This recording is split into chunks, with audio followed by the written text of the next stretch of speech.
Hello, Professor Carolina and dear colleagues. This is my presentation about me as a learner, so my learner's profile. I did this activity thinking about on the achievement of creating my ideas about autonomy. That was the topic developed along last 2 weeks. Well, let's start by finding some personal information about me, my age, the different roles in which I perform. I think all of them are quite important. Well, I studied my degree at the Universidad Nacional, and now, as you know, I am studying this master.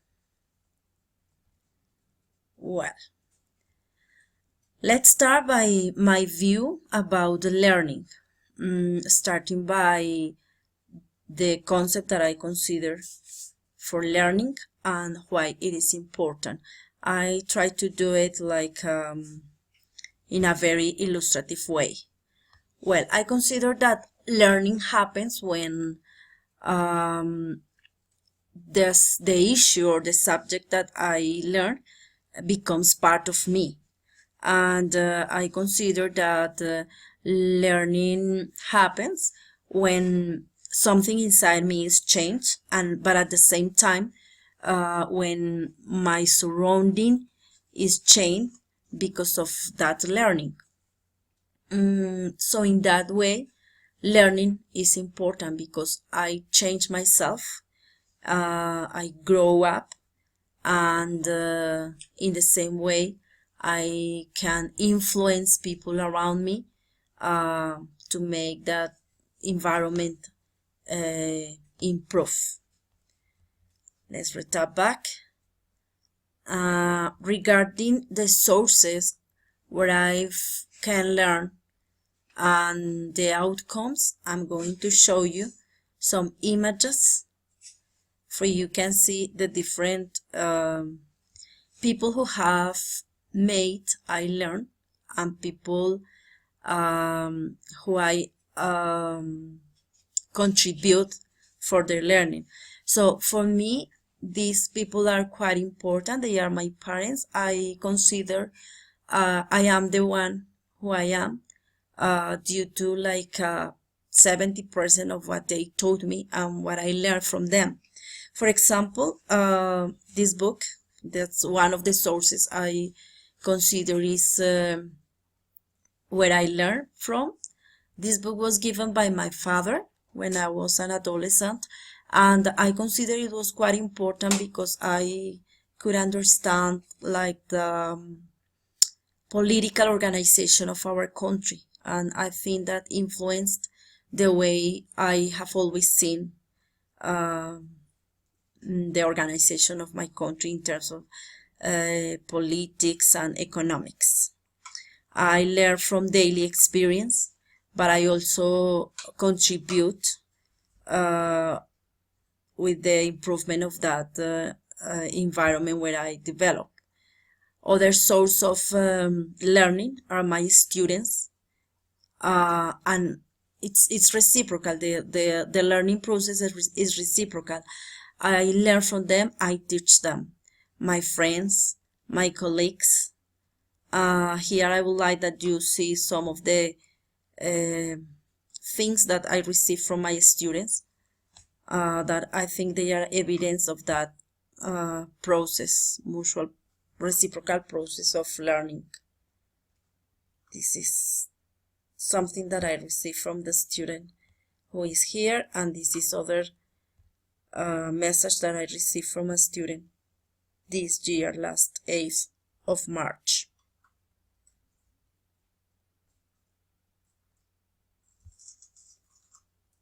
Well, let's return back to keep on reflecting about my view of the learning process. Let's give a look to my weaknesses as a learner, as a person. in the professional in my professional development. Well, as a person, I consider that I have to avoid judging people and surrounding so hard. I consider I am a very hard judge.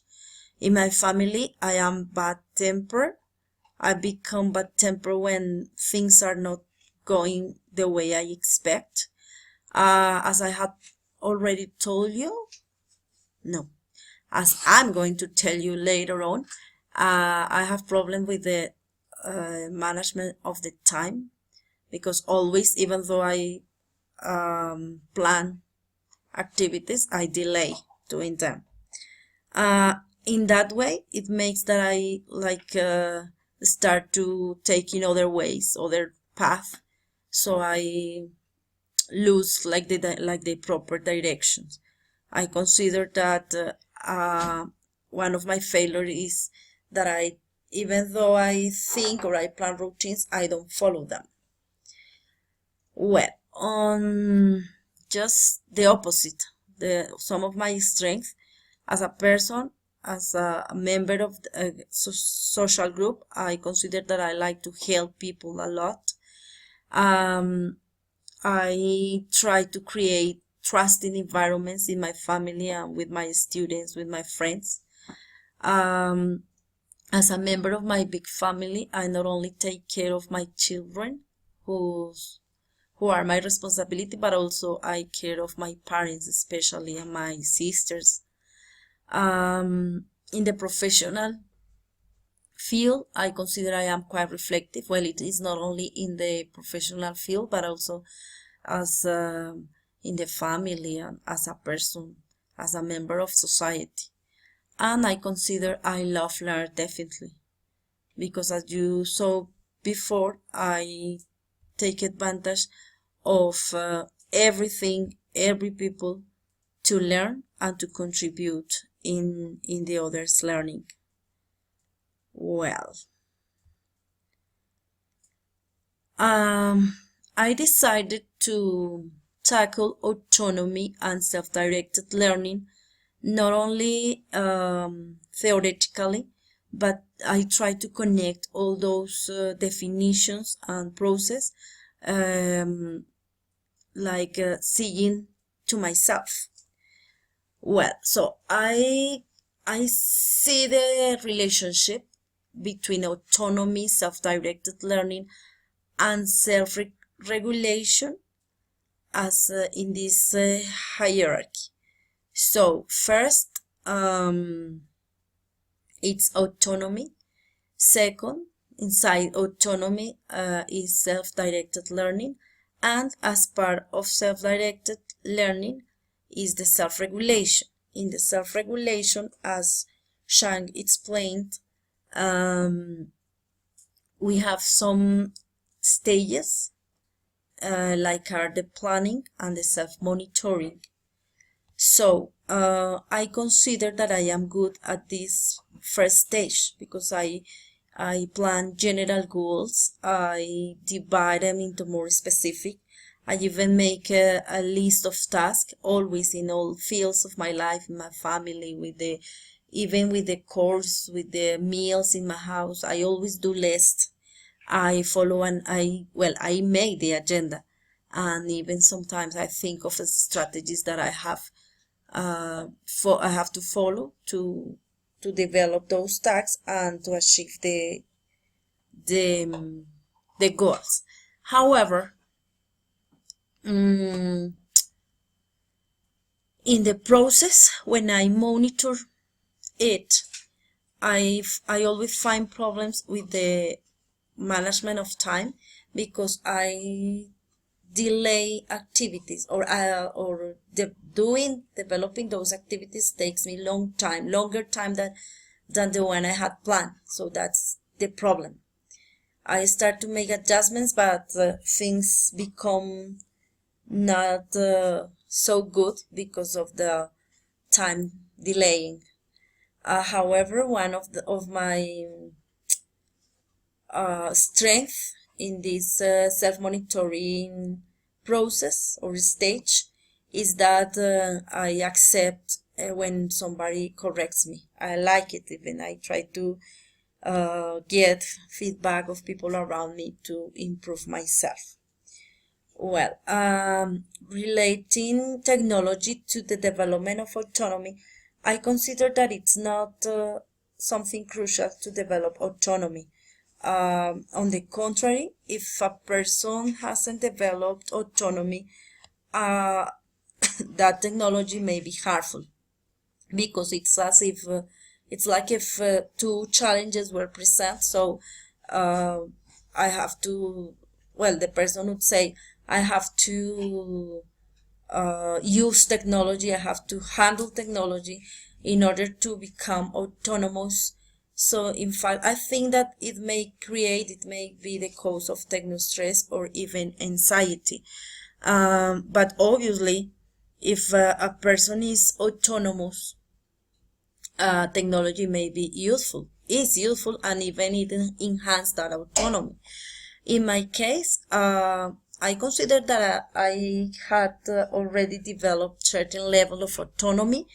And regarding technology, well, I'm not so skillful at technology, but I consider it as a challenge, and even I think that this first assignment is the evidence of that, because, well, I do my best to use and to show a good product by using technology. But well, it's because I had a certain level of autonomy. Obviously, the whole theory that we have learned has been quite useful. Well, here is some references that we have read and that were quite useful to learn about autonomy. Now let's see the plan of some of my activities, because I think, well, I focused on the master activities according to the different courses. So as you can see here, I have ALES activities, which are task number 1, task number 4, task number 5, and task number 4. Task number 3 corresponds to the goals, to the task of the research that we have to develop along the master, and also I included some of the tasks of the reflective course, that is the methodology assignment, the teaching practice 1, and the final paper, and peer observation 5. I have it here as number 2 because the due date is 9th of April. Well, I decided to use this because I consider quite useful. This is one of the evidence that I'm working on technology, on to try to handle those tools. Well, here, as you can see, are my activities, my tasks, my goals, and the different specific goals and tasks in order to achieve the goals in each big task. I would like that you look at some of the goals in the different tasks. For example, here,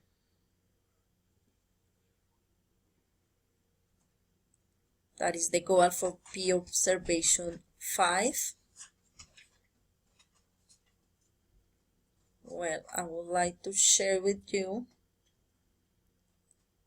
this is the goal for the research that in fact is going to be achieved at the end of the master. That's like the big goal.